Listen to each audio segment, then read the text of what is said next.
Hey hot ones, welcome back to FYIR FILLED. It's your girl FYIR, and today we have a special guest, Bobby.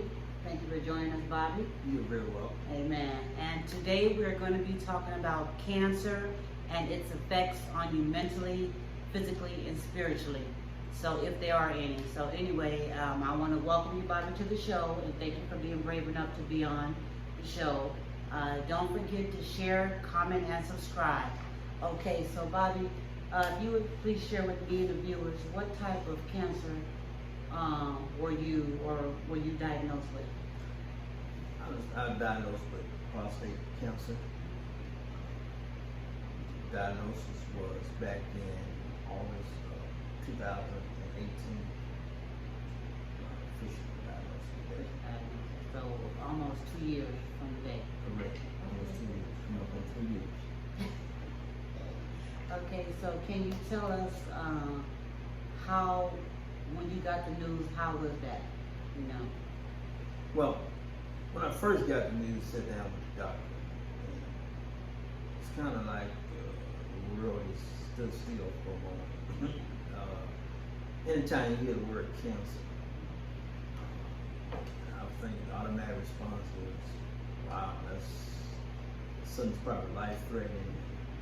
I'm probably going to die.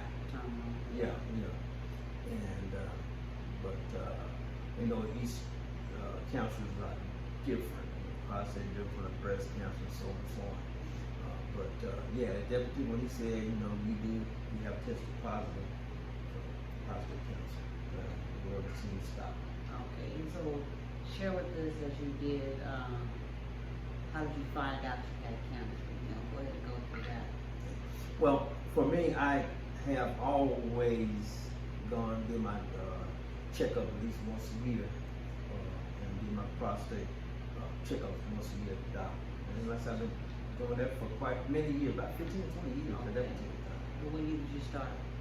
I started at the age, I think he started at the age of 40. If that's the age that they consider for black men, they always consider for black men to start earlier. And so I think it was the age of 40, 35 or 40 I started. Okay. I've been really good. Okay. No, that's right. And so, anyway, I had gone to my regular doctor, I think back in like February sometimes, and done my usual 6 months checkup, or year checkup. I go twice a year. And so, anyway, I had done that, and everything came out okay back then. So somewhere, I say that, I think it was about the July, I had gone, June or early July, I had gone to, I was at another doctor, and they had done blood work. And so within the blood work, she had noticed the numbers on my prostate were kind of high. She was concerned. So a few weeks after that, she called me back. She called me and said, hey, I suggest you go to a urologist because your numbers are testing kind of high, and the second test again, they're wrong and they continue to grow. And I'm kind of concerned. So anyway, I went to the urologist and did a test with him.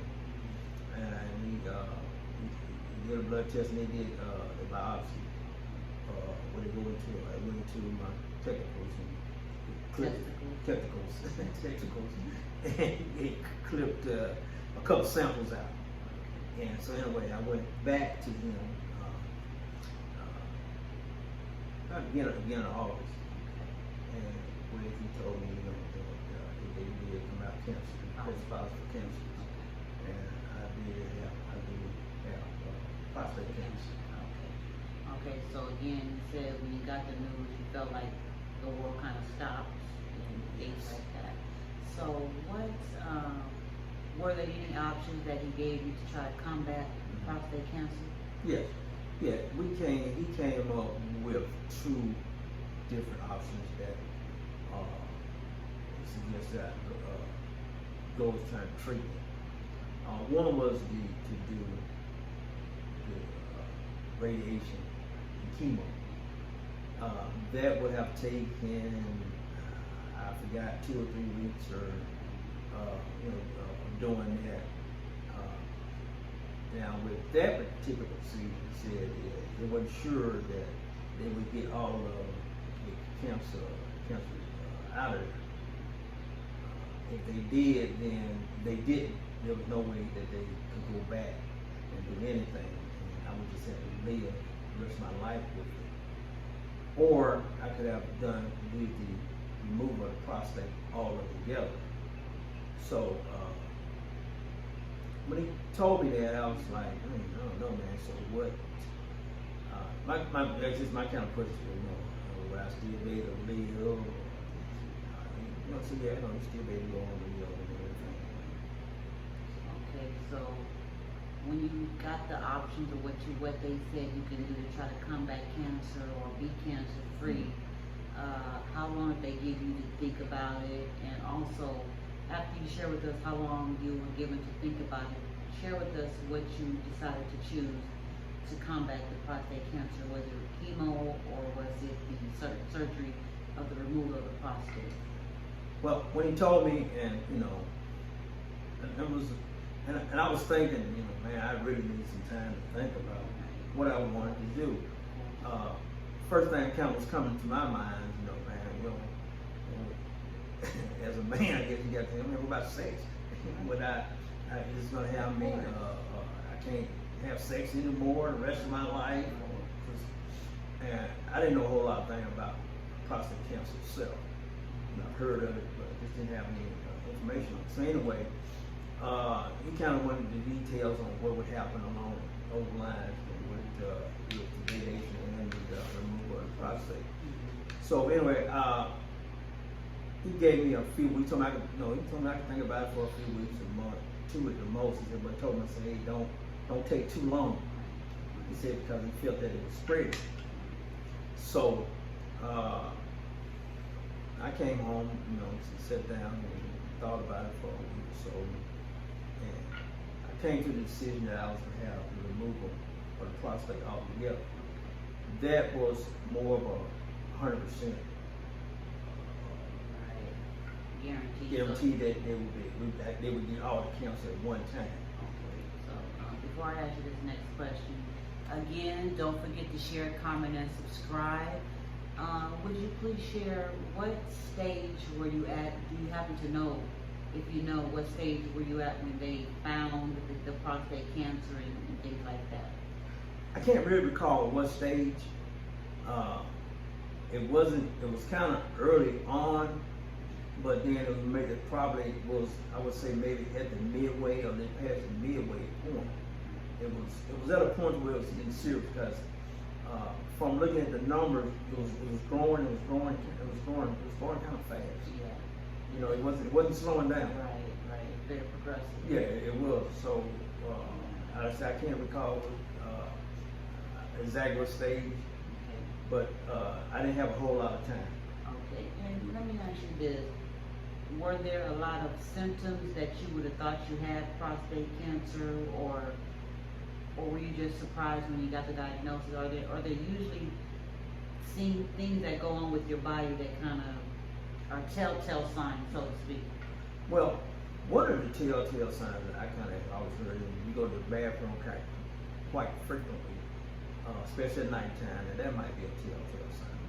Well, I used to get up throughout the night and go to the bathroom over the years, and I kind of thought about it over the years, but every year I test negative. So just kind of went on to think something like that there. It just I just became kind of normal. Now there are guys who have pain down there, and I think there are some guys who bleed when they use the bathroom. I think those are some of the signs there. Now I had, outside of going to the bathroom, there was nothing. I had no pain, no signs whatsoever. I was very comfortable. So you decided to have, what did you say you decided to have? I went on with the removal of the prostate altogether. Because I felt with that, after thinking about it for a couple weeks, a week or two, I realized that the most important thing was to live and live without cancer. Regardless what the side effects were, was it going to be the pain or about any erectile dysfunction, anything like that. None of that really mattered. What really mattered was I could be able to live cancer free. Absolutely. So again, don't forget to share, comment, and subscribe. And so, also, what did that surgery consist of? What kind of surgery was that, and how was the healing process and things like that after? Well, there's, from my understanding, there's a couple ways they kind of do this. Sometimes they're able to get some guys pills to eradicate the cancer. Now I did the robotic surgery, and that entailed where they went into my stomach, they put a couple puncture holes in my stomach, and they went in, I guess, with the arm of the robot, and they did it with a robot to cut away all the cancer. Cut away the cancer, but the removal of the prostate. And so mine was going along that line. And with the surgery, like I say, for me, I didn't have any pain at all.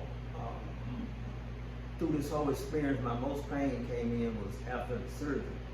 And it's whereas I had the pain in my stomach had gone in with the robot, and that was kind of sore. Okay, again, don't forget to share, comment, and subscribe. So again, Mr. Bobby, tell us, after you had the surgery, what were some of the, like the healing that you went through and side effects and things like that? Well, first of all, once you come out of surgery, I had to wear a catheter. I forgot how long, a few weeks, months, somewhere along that line. I was out of work for like 3 months. I wouldn't be able to go back to work for 3 months. Couldn't lift nothing heavy or nothing at all. Then I said just to let pain, and then I prescribed pain medication for the pain I had. I said all the pain I had really was, all in my stomach, everywhere they done the surgery at. And that kind of, that went on maybe a couple of weeks or so. You still be kind of sore, but things got a lot better as time went on. And let me ask you this: how important is it to get tested, especially for Black men? It is extremely important. I can't emphasize that enough. Black men go and get tested. Do your routine test at least twice a year. One time is good, but as you can tell in my case, twice is much better. If, say for instance, I had not gone to the second doctor, and my next routine checkup was coming up, in probably in a couple, 2 or 3 more months, who knows how far the cancer spread. Because what happened was, after all this, when I was diagnosed in August, I had the surgery done in September. Right. Well, when he did the surgery, at the time the cancer had not spread it. He was really concerned about the cancer spreading outside of the prostate. Well, when they took the prostate out and examined it, the cancer came to the edge of the prostate within a few weeks, within that month or whatever it was, period of time. So if I had put mine off to latter part of the year or early next year, then that cancer would have been spreading throughout my body. Metastasized, Lord have mercy. Amen. So thank God for early diagnosis. Yeah. So again, thank you so much for sharing that with us. What are some of the side effects that you have had or still having since being diagnosed and having the surgery? Well, for me, one of the side effects came on with there being erectile dysfunction. Excuse me. The prostate plays an important part within your erectile. I can't really just say I know I can't think of everything it does, its whole purpose, but it does have a function along those lines. So when I first had the surgery, and the doctor, I asked him about all that prior to the surgery, they said I would experience some erectile dysfunction. That's normal. And he said for some men it's hard to tell. Everybody's different. Some longer than others. You know, it just depends. And he couldn't give no date or nothing that would the time frame. Right. So for me though, over the first several months, you kind of just didn't have no function. You know, erections and all that for several months. And because you know that was a healing process. They suggested I do these exercises. You know, you have to take a ball and you kind of crunches and everything, and trying to experience your muscles in that particular area down there. And so throughout the other months, and like I said, it's been going on almost 2 years now. I've gotten a lot better along that line. There are medications that they can give you that will help you with that, and so you can choose different medication. There are operations. There are other things that they can have you can get done, penile implants and different things with that. So let me ask you this: besides experiencing erectile dysfunction, were there any other like side effects and things like that to your body that you have or are experiencing? The only other thing that I would say that kind of goes along with this is, you know, you get to a point where you have to start wearing the pins, and once they took the catheter out, you know, the pin, that's what they call leakage, and the leakage will go away. For some, it may be the rest of their life, right. and it's for some and right away. But for me, I still have a little, you know, on a day I have to wear them, and you know, and I've grown to come comfortable with them now. And at first, I was ashamed. I was ashamed to buy them, ashamed to have to wear them. But you know, over the months, over the year, over the period of time, I have come comfortable with that. That was about the only other side effect that I kind of had to deal with. Like I said, there was no pain. Right. I won't say I'm probably blessed along those lines, because I didn't have any pain whatsoever outside of just the pain of the operation. Again, don't forget to share, comment, and subscribe. Again, this is your girl FYIR, and this is our special guest Bobby. So Bobby, you just share with us that you felt uncomfortable or ashamed, I want to make sure I'm saying this correctly, about even buying the Depend and wearing them. Where do you think that stemmed from? Well, I kind of think it stems from when you think of someone that has to wear the pins, something that I want to say they're old and helpless. Feel as, you know, that they, when you get noticed where it is. So when I first started buying them, I used to go in the aisle to buy them, and I was like, I hope ain't nobody around to see me, right. to put them in the basket, or if I get the checkout, don't nobody see me with them. So it was one of your last items you would probably buy. Well, it kind of was the first I piled stuff on top of it. Okay. But as time went on, I realized that it was one of those things that was to help me and benefit me within my condition. Yeah. And today I'm very proud to say that I go buy them, I wear them, and I'm very comfortable with them now. Yeah, I thank you for sharing that. Because as you know, on this channel, we are all about being transparent, you know, and of course, being comfortable in the skin that we are in, because we know that our skin is ever changing, you know what I mean? So it's always important to be comfortable in the skin, whatever phase that we're in. For me, I wasn't diagnosed with cancer. I remember when I went to go get a mammogram, and then I got called back when they told me that they, you know, they may have found something. Mm-hmm. I can remember for myself, it was not good thoughts, you know what I mean? Of course, because I always try to have a positive state of mind, I try to always just think positive and just think, some of my thoughts were, God has healed people from breast cancer before. Right. So I thought about that and I also said, well, whatever the outcome is, you know, God has the final say, you know, because I'm a firm believer in God, you know, so that's what I thought about. So I can only imagine for you who, because mine came back negative. When I went back and got the other test, it came back negative, and I was like so thankful. But again, I have to go every year and get checked, you know, and have that extensive, in addition to the mammogram, I also have to go where they have to put that little oil in, you know, like a sonogram, and just go a little bit deeper. So, you know, I commend you for coming on and being so brave, you know, to share your story with us. I really do appreciate that. Whenever, if you ever want to come back and share any of your other experiences, we'd be more than happy to have you. Let me say this too. Now, for me, also along the line. Again, don't forget to share, comment, and subscribe.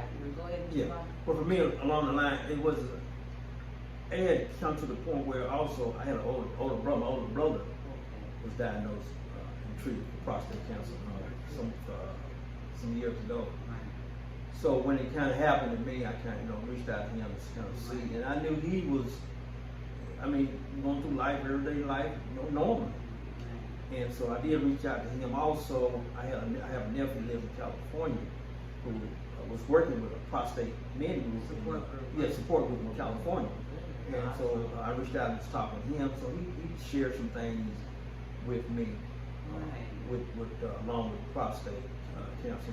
And then also, I said, cancer didn't just get. I said it got the older brother and the younger brother of the family. Also, he hit the younger sister and my older sister with cancer, which they also all cancer survivors. Amen. Oh, that's awesome. So, how many in total in your family? Would you say 4? It's 4 cancers. It was a total of 12 of us born. It was 12 kids, 6 boys, 6 girls. So cancer got the older boy, the older brother, and the younger brother, the older sister, and the younger sister. But we all are cancer survivors. Amen. That's awesome. That's an awesome story, and that you all can reach back and share with each other your experiences, so you know that it's able. Yes. It's possible. That's correct. You can survive. Yes. Amen. Yeah, and that's very important. Let me ask you this again, because this is such a prevalent, it's just worldwide, there's all, cancer sucks. We know that. Right. There's not one person I know, cancer is it's just ugh. But what I was gonna say is, I was talking so much. I was gonna go back to talking about the community and the importance, and as far as having strong mental health, how important that was for you, how important that was for you to see that within your own family that there were survivors, and that you had your nephew that you could reach out to, because he was doing a support group with prostate cancer survivors or people that had experienced it, and just again share with the viewers the importance of being tested and the importance of having, being in charge of your health, taking that charge of your health mentally and physically. Well, it is so important to be in charge of your health. I suggest to everyone to get your checkups twice a year. Go to the doctor twice a year. Men, women, doesn't matter, but especially men. There's always a problem with men not wanting to go to the doctor. I've never had that problem because I'm gonna run to the doctor and I don't want to hurt it at all. But I can't emphasize enough, especially with black men, you got to go. It doesn't matter, man. You have to go and get checked out, because let's say prostate cancer is very prevalent with black men. I almost want to say it's the #1 cancer killer. I could go and say it's the #1 cancer killer for black men, and it's high. So, and when I found out that I had it, come to find out within a block from where I live at here, 2 more guys had it. Problem with prostate cancer. And I had come to find another family member also. And I was kind of blown away by it, just thinking, how close can that really be in this small town that we in? Here I am on each corner, on right the streets from me. I got guys that were diagnosed with cancer. This block you, next block someone else, next block someone else. Yeah, So like on every block talking somebody. within feet. Right. Wow. You know, you're not talking about another city or town. Say that, right? Say Yeah, that. yeah. So you would say that it's very important to push your pride aside. You know, Right, yes. push your pride aside. Yeah. So, is there anything else before we close, because we're coming to an end? Again, don't forget to share, comment, and subscribe. And so, before we close, Mr. Bobby, I want to ask you: is there anything else that you would like to share about your experience, or just anything? Is there anything you want to share? Well, only thing I'm gonna leave you guys with is men, especially black men, go and get tested. Don't care how you get it done, but go and get it done. Go to the doctor, man. Even if you're not hurt, get on your routine twice a year or once a year, whatever. At least once a year. Go to the doctor, man. You have to. You just don't know what they may come up with. So if you catch things on the early part of your life, you continue to live a long and good life. But man, go to the doctor. And I want to share for my queens out there, also go get tested. It is extremely important. So that's one reason that we are sitting down and sharing our stories, because we want to educate you, you know. And I'm pretty sure that you were a little apprehensive at first about coming on. But again, Bobby, I really appreciate you and thank you for coming on and sharing everything that you could with us about your experience with prostate cancer and things like that. So you're very welcome. I'm glad to be here, and I hope this will help someone out there. You can share it on to father, brother, uncle, anybody, but just share this with them and let them know. Go and get checked out. Amen. You heard it here first. Go and get checked out. Amen. That's it. So, again, don't forget to share, comment, and subscribe. This has been Bobby, and this has been your girl Fire here on FYIR FILLED. So we look forward to seeing you again real soon. All right. Bye-bye.